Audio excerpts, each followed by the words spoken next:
Unless your head has been under a rock, you would have heard that Ruby Rose has been cast as the CW's Batwoman. Redheads unite! But for all of you viewers who are outside of the loop, Kathy Kane's Batwoman is a very different character from Barbara Gordon's Batgirl. Even though they do both fight crime and they both have red hair and they're both kind of associated with the GCPD. Redheads unite?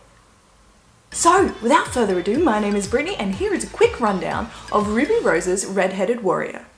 Wait, Batman doesn't use guns. Batman doesn't. But I do. Kathy Kane first appeared in Detective Comics number 233 in 1956 and was one of the first members to be added to the Bat family. Funnily enough, and you'll learn later on why, she was actually introduced to the comics as a love interest for Bruce Wayne in order to stop allegations that Bruce Wayne and Dick Grayson were in a relationship. It was actually around this time that the comic book industry was being attacked. And if you want to get the full story about this, I would really recommend you watch the documentary Comic Book Superheroes Unmasked. In 1961, she was actually the point of introduction for Betty Kane, aka Batgirl, hyphen included. But the pair, along with other Bat family members, were retired in 1964. Although she did appear as a guest character in different stories, her own story didn't really take off until 2006.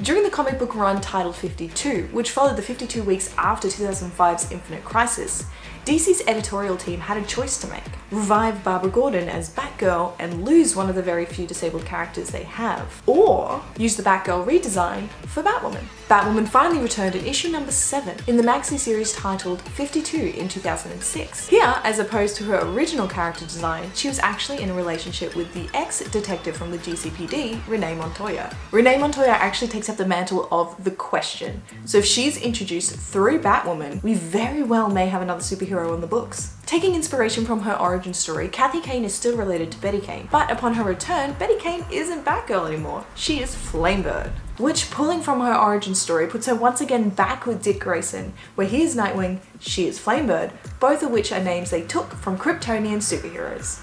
Welcome to Superhero Team Up. Get him! Come on!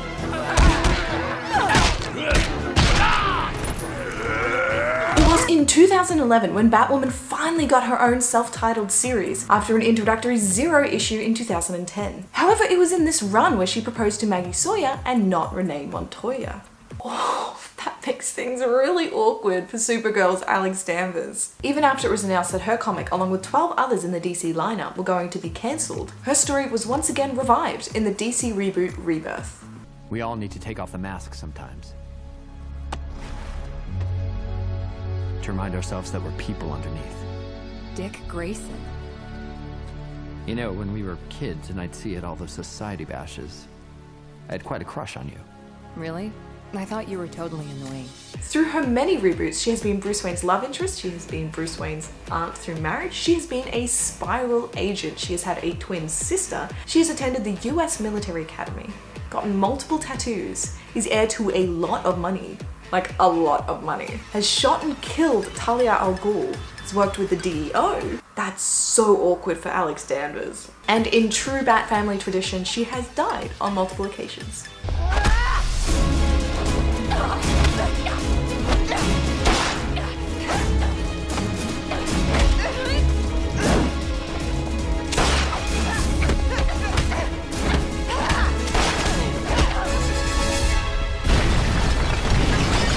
There is definitely a really long and rich history of Batwoman for the CW writers to pull from, and this is just in the comics. To get an animated insight into this character, I would suggest you watch the classic animated film Batman Mystery of the Batwoman and Batman Bad Blood, which was made more recently. But most importantly, you have to watch Batman Brave and the Bold, The Crisscross Conspiracy. If you are Batman, tell me something only he would know.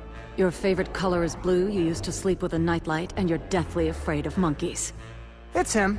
Glad you agree. Please, if anything, watch that episode. But if you, unlike me, are a patient person, You can watch Ruby Rose's first appearance as Batwoman in August 2018 in the CW's Super Crossover event. This isn't actually the first time that an Australian has made it into the CW Arrowverse. Shout out to Matt Navel. I've never actually heard Ruby Rose do an American accent, so for me the jury's still out. But what about you? What do you think about this Aussie joining the Arrowverse? And how do you think Alex Danvers is gonna go meeting Kathy Kane?